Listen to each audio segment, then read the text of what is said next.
비트코인 훔쳐가는 거 말고는 뭐 크게 문제가 되는 게 없죠. 왜냐하면 북한 자체의 경제 규모가 한국의 대구시 정도밖에 되지 않기 때문에 북한이 대단한 거는 그 정도 예산을 가지고 로켓도 쏘고 우주로도 쏘고 잠수함도 만들고 뭐 군함도 만든다는 게 이게 참 대단한 거긴 합니다. 외교적 존재감이나 세계 경제에 영향을 미치는 건 없습니다. 그러나 우리가 보면 상징하는 면은 있습니다. 네.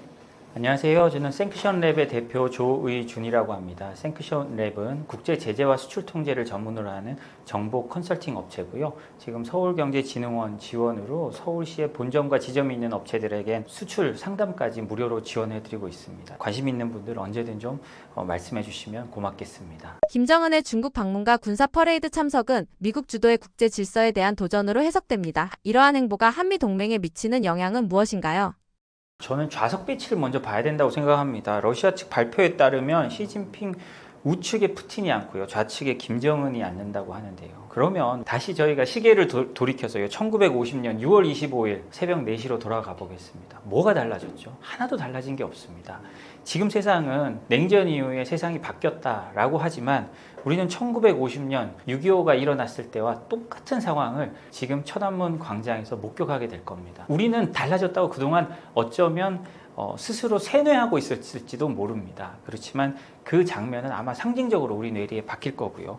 그러면 우리가 한미동맹이라고 하는데 명확해집니다. 그러면 우리가 6.25가 왜 일어났느냐? 잠깐 미군이 떠났었잖아요. 그 사이를 놓치지 않고 6.25가 일어났습니다. 그럼 이 한미동맹 우리가 어떻게 해야 되는지는 너무나 명확하죠. 한미동맹이 없어지면 이 극동의 반도의 그것도 절반밖에 없는 작은 나라 대한민국의 안보는 그 어느 때보다도 위험해질 수 있다. 라는 게 이번 김정은의 국빈 방문과 이 전승절 행사를 통해서 알 수 있는 것이라고 저는 생각을 합니다.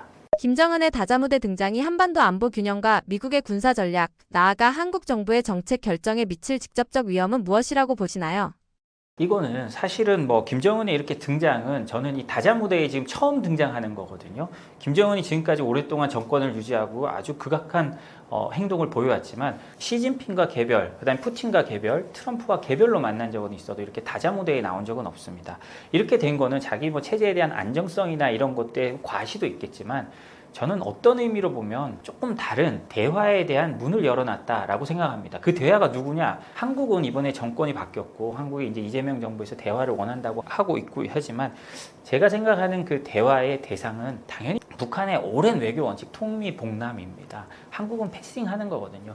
사실은 제가 북한이라도 그렇게 할 것 같습니다. 왜냐하면 대화가 통하고 미국하고 해결되면 한국과 해결이 되기 때문에 먼저 그 진영의 수장과 만나려 하는 게 당연한 걸 수도 있습니다. 그렇기 때문에 이번에 김여정이 한국 정부를 비난하면서 낸 비판을 보면요. 한국 정부에 대해서는 김여정이 이렇게 했습니다. 8월 20일 날 한국은 우리 국가의 외교 상대가 될 수 없다. 지역 외교 무대에서 자벽조차 할 수 있는 게 아니다라고 김여정이 한국을 비판을 했는데요. 근데 미국에 대해서는 어떻게 하는 거냐? 나는 우리 국가 수반과 김여정이 말한 겁니다. 김정은과 미국 대통령 사이의 개인적 관계가 나쁘지 않다는 사실을 부정하고 싶지 않다. 라고 했습니다. 이거는 충분히 자신들이 그냥 구체적으로 비난을 했지만 비난을 하면서도 대화의 문은 우리 활짝 열려있고 사이 좋다는 거를 북한식으로 표현한 겁니다. 우린 너희랑 너무 대화하고 싶어. 라는 거고요. 아마 김정은의 머릿속에는 제가 잘 모릅니다만 김여정의 이 담화 같은 거로 추측을 해보건대 먼저 다자무대에 김정은이 가고 자신들의 진영 안에서 자기 위치를 공고히 해주는 모습을 보여준 다음 아마도 미국과 협상을 하려는 비핵화 협상을 하려는 그러니까 우리에 따르면 비핵화고 북한에 따르면 핵 인정 협상이죠. 핵 보유국 협상을 하려는 그런 모습을 보여주고 있다고 저는 생각을 하고 그 준비 단계로 이번에 천안문 광장 위로 올라갔다고 생각을 합니다. 중국과 러시아 지도자와 함께하는 다자무대에서 김정은이 보여주는 외교적 존재감이 미국 중심 경제 질서와 한국 기업의 글로벌 전략에 미칠 잠재적 영향은 무엇이라고 분석하시나요? 사실 김정은이 글로벌 기업들이나 글로벌 경제에 미치는 영향은 거의 없습니다. 북한이 경제에 미치는 거라고 한다면 비트코인 훔쳐가는 거 말고는 크게 문제가 되는 게 없죠. 왜냐하면 북한 자체의 경제 규모가 한국의 대구시 정도밖에 되지 않기 때문에 근데 북한이 대단한 거는 그 정도 예산을 가지고 로켓도 쏘고 우주로도 쏘고 잠수함도 만들고 군함도 만든다는 게 이게 참 대단한 거긴 합니다. 어찌됐든 이 북한의 외교적 존재감이나 이런 가자 외교가 우리 경제, 세계 경제에 영향을 미치는 건 없습니다. 그러나 우리가 보면 상징하는 면은 있습니다. 아까도 말씀드렸듯이 1950년 체제로 다시 전 세계가 돌아가고 있다는 걸 여실히 보여주는 거죠. 그러면 우리는 어떻게 해야 되느냐? 또 다시 1950년대에 우리 경제 발전 단계를 돌이켜보면 됩니다. 우리는 자유진영 안에서 경제를 발전시켰고 그 안에서 번영을 누렸습니다. 이제 세상이 다시 공급망도 갈라지고 하고 있기 때문에 우리는 우리 진영 안에서 그 공고한 위치를 유지해야 된다는 걸 여기서 볼 수 있죠. 뭐 이거는 이재명 대통령도 미국 가서 말을 했습니다. 지금 안미 경중은 없다. 안보는 미국, 경제는 중국이란 건 이제는 없다라고 말을 했고요. 그 가장 중요한 게 뭡니까? 공급망이 분리되고 있기 때문이라고 대통령도 말을 했잖아요. 이거는 그렇게 따지면 우리가 과거에 뭐 미국에 대해서 진보 진영에서 비판을 하고 제국주의다 비판을 하고 한 게 있지만 그 비판과 이념적인 면을 별도로 경제적으로 봤을 때 우리가 가야 할 길이 또 이렇게 천안문 광장에서 보면 또 명확해지는 겁니다. 우리가 가야 할 길은 중국이 없는 길. 왜냐하면 우리가 중국에서 모든 면에서 경쟁하고 있잖아요. 중국이 없는 이쪽 진영의 시장에서 우리가 더 번영하는 방법을 찾아야 하고 우리 위치를 공고히 해야 된다는 걸 무엇보다도 이 천안문 광장에서 잘 보여주고 있다고 생각을 합니다. 김정은의 다자 외교 활동과 트럼프의 재회담 가능성 사이에서 한국이 선택할 수 있는 경제 외교적 레버리지가 실제하는지 아니면 단기적 정치 이벤트에 그칠 가능성에 대해서 어떻게 생각하시나요?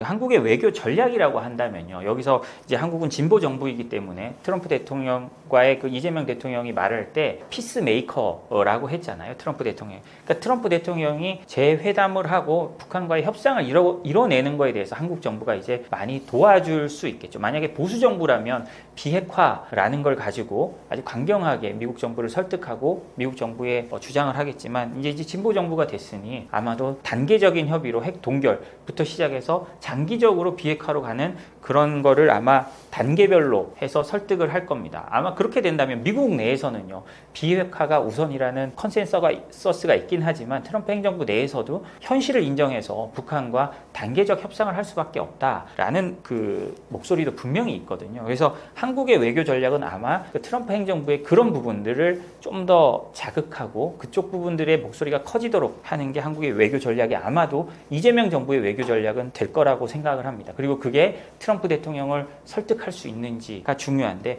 트럼프 대통령 1기 때는 트럼프 대통령은 그걸 받아들이지 않았습니다. 왜냐하면 우리가 싱가포르하고 그 베트남 회담에서 하노이 회담에서 봤듯이 트럼프 대통령은 완전한 비핵화를 끝까지 주장하면서 그 판을 깨고 나왔잖아요. 물론 그게 그 당시 트럼프 대통령이 국내적 정치적으로 좀 몰려있던 상황이기 했기 때문에 오히려 강경한 모습을 보였을 수도 있습니다. 제가 뭐 어딜 가든 말하는 건데 트럼프 대통령의 국제 정치는 국내 정치와 굉장히 맞물려 있습니다. 국내 정치 여건이 좋을 때면 트럼프 대통령이 유도리를 해서 할 수도 있지만 국내 정치적 상황이 몰리면 트럼프 대통령은 강한 모습을 더 보여주기 위해서 국제 정치에도 더욱 강하게 나갈 가능성이 높거든요. 그래서 우리가 이런 부분을 살펴봐야 되고요. 이건 뭐 사실 상당 부분 운에 달려 있는 거라고 생각합니다.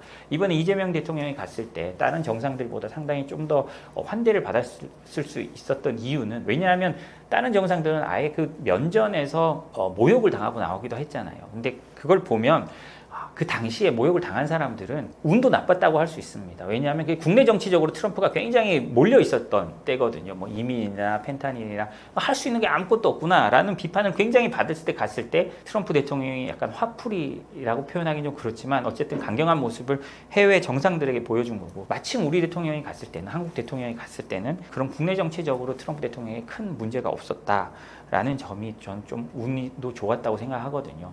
그래서 아마 그런 부분들이 아까 조금 다시 처음으로 돌아간다면 그런 부분들이 한국의 외교 전략에는 좀 큰 영향을 미치지 않을까라고 생각을 합니다. 북한이 다자무대에서 국제적 위상을 강화하는 전략을 취할 경우 한국은 한미동맹 외에 별도의 전략적 옵션을 고려해야 한다고 보시나요? 한미동맹 외에 별도의 전략 옵션이 있는가라고 한다면 저는 없다고 생각합니다. 여러 세상이 물론 다극화되고 있긴 합니다. 유럽도 있고 미국도 있고 러시아도 있고 중국도 있고 다극화되고 있긴 하지만요. 한국의 입장에서 무엇보다 견고하게 지켜야 될 건 한미동맹입니다. 한미동맹을 제껴놓고 할 수 있는 게 아무것도 없거든요. 그러면 한국의 현실적인 옵션은 뭐냐? 저는 우리나라가 러시아를 대하는 것 같은 옵션이 가장 현실적이라고 생각을 합니다. 예를 들자면 러시아에게서 한국은 35개 비우호국 중에 하나입니다. 우크라이나를 돕고 비우국들처럼 거래를 하면 한국과 거래를 하면 우리가 벌을 줄 수도 있고 한국에 대해서는 우리가 특별히 벌을 주겠다라고 하는 나라가 비우호국입니다. 그렇지만 그 주한 러시아 대사는 이런 말을 한다고 합니다. 한국은 비우호국 중에서 가장 우호적인 나라다라고 한다는 겁니다.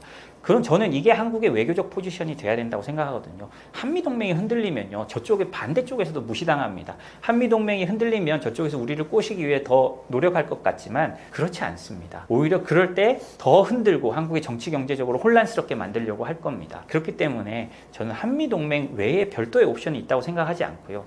다만 우리의 위치는 그럼 뭐냐, 그 미국과의 동맹국들 중에 가장 상대편과 얘기가 통하는, 왜냐하면 지리적으로도 그럴 수밖에 없잖아요. 그러니까 중국과의 굉장히 마찰이 있고 앞으로 중국과의 공급망 관리나 미중 패권 전쟁은 더 세지겠지만 중국 입장에서 봤을 때 한국은 그래도 관리해야 되는 나라고, 그래도 저쪽 진영 중에서 그다음에 우리가 거래할 수 있고 여기를 통해서 뭔가 저쪽 진영과 얘기를 할 수 있다라는 나라가 돼야 한국이 번영하고 발전할 수 있다고 저는 생각을 합니다. 이번 다자외교 등장과 트럼프의 발언을 종합하면 미국의 대북 정책이나 한미 외교 전략이 단기적으로 흔들릴 가능성은 얼마나 있다고 생각하시나요?